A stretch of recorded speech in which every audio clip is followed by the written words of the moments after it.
Rivian picked us up from the airport in the Rivian R1S. We drove to Park City, where our hotel was, and where Rivian set up a really informative technology demonstration with different versions of the vehicle, the R2 vehicle, and different technology demonstrations. And the next morning, bright and early, we're off on the road to an off-road spot.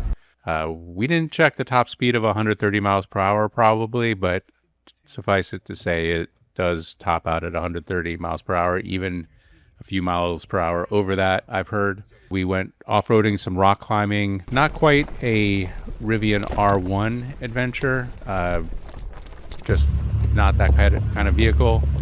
So we got a good amount of seat time, probably about 5 hours all in. So let's talk about the R2. The Rivian R2 is the vehicle that the entire company is betting its survival on. The R2, it flops, so does Rivian. I don't know that they can survive that kind of flop. So the good news is that I think the R2 is going to be incredibly successful. Just from the drive of the performance version, taking it off-road, this incredible efficiency it shows. I think they've got a real winner here, but there are some caveats. Just, as a background, the R2 is a 2-row, 5-seat mid-size electric SUV on Rivian's all-new mid-size platform. It's going to be built in Normal, Illinois. It's clearly the most important vehicle Rivian has ever made. The R1S and R1T kind of built the brand. It's more of a marketing thing. They don't make much money or any money really on the R1S and R1T, but they do get the word out. People see the Rivians on the street and they're like, hey, what's that? And you're like, a Rivian. And they're like, who makes it? And you have to say Rivian makes it. And they're like, what the heck is that? So getting these out, the R1S and the R1T out there has been really helpful for brand building, but not really profitability. Although Rivian, the R2 is supposed to change that equation. Everything that we talk about here should be through that lens. This isn't a Halo type product. This is the volume play that, either works or sinks the company. Let's start with pricing. RJ and everybody else are kind of expecting and hoping, I guess, that people are willing to spend a lot more than $45,000 on this vehicle. The $45,000 one is going to have fewer miles of range, probably in the high 200s. It's going to be rear wheel drive. Who knows if it's going to even off-road that much, won't tow, do any of those fun things.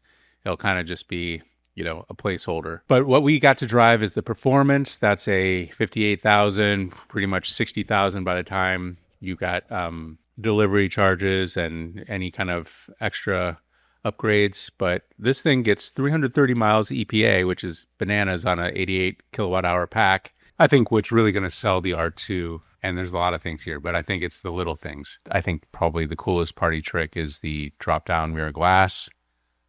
So, you got a little bit more wind flow, put the windows down, you got the rear windows down.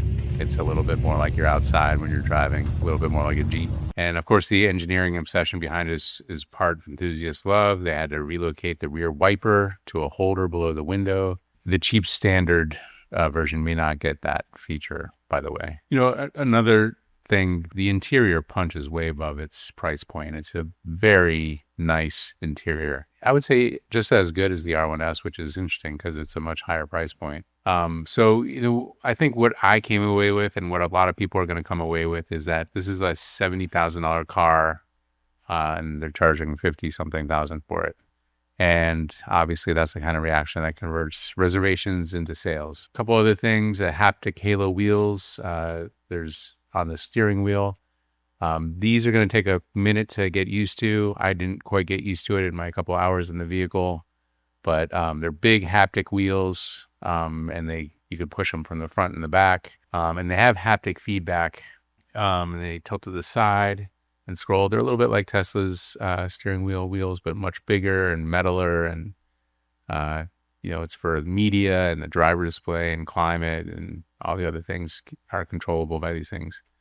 So this is a kind of a physical feeling input in a, otherwise digital world that people are going to like. A couple car companies that just say, well, nobody wanted the frunk. Well, nobody wanted the frunk because they did a poor job of making a frunk. Every good frunk, like the Model Y frunk, and the Rivian frunk, people love. They can put groceries in there. It's actually climate controlled. So for instance, I used to drive to Vermont, and instead of putting stuff in the back of the car, which is heated to room temperature, I would put it in the frunk, and then the food would stay cold because it's winter. So frunk's well done, and this is a nice big frunk. It's not like a Ford F-150 Lightning frunk, but it's pretty impressive. One other thing is it has a very low drag coefficient of 0.28, which is really impressive for a vehicle that shaped like a kind of a boxy truck. It's kind of part of the whole DNA of the thing. It's an American non-apologetic off-road vehicle. It's not trying to be a teardrop shape aero racer, but it still has an impressive drag coefficient. And what's even more impressive is that it gets about the same miles per gallon E as a Model Y. But I think the biggest thing, I think what people are going to walk away from is it drives really well. It looks like a big honking SUV or a small honking SUV, I guess. But the handling is just great. Like, it takes corners really well. It accelerates very smoothly, but still powerfully. This is the cheap Rivian, and it's really nice. I think it's just fantastic. It's got a NACS port, so it'll charge natively at Tesla chargers. We went to a Rivian Adventure Network that was half CCS and half NACS chargers. We plugged in at 54%, and I think we were getting about 170 kilowatts, which is pretty impressive. What's kind of exciting is not just that this vehicle is coming out, but like what this vehicle means, that it drives so well, it's so fast. It means that the R3 and the rally flavored R3X are going to be really cool. And I think a lot of people are going to be waiting for that. And that's something to think about, because there's always like, what's next? Like, if you're thinking about the performance version, well, there's going to be a rad version that's going to have 3 or 4 motors, and it's going to be even faster. And then if you're thinking about autonomy and you're thinking about point to point or level 3 autonomy, well, there's going to be a LiDAR version coming out in December or at the end of the year. And should you wait for that? And then if a lot of people are waiting, then they're going to have some sales issues this year. So there is some problems. Another problem I noticed was that they weren't really ready with their vehicle to grid or vehicle to home or vehicle to X system. The hardware is all there. The cars will all do it. They just don't have the home box that they plan to roll out at launch. So, I mean, that's the big picture. We really had a good time up there in Utah. It's a fun adventure. I think a lot of people are going to love the R2. For me, so this is going to be my Model Y replacement. I just am not ready to give up the full self-driving in my Model Y yet.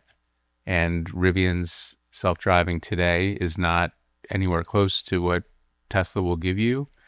And, I do want to see what Rivian has to offer with their Uber package, with their LiDAR, with their software updates. But as of today, I don't know that I can. I would like to, but I can't really give up the full self-driving. I just use the full self-driving too much, especially late at night driving. So I'm going to have to wait on the Rivian R2. But for people who don't need full self-driving right away, I would really take a strong, hard look at this R2. It's a really impressive vehicle.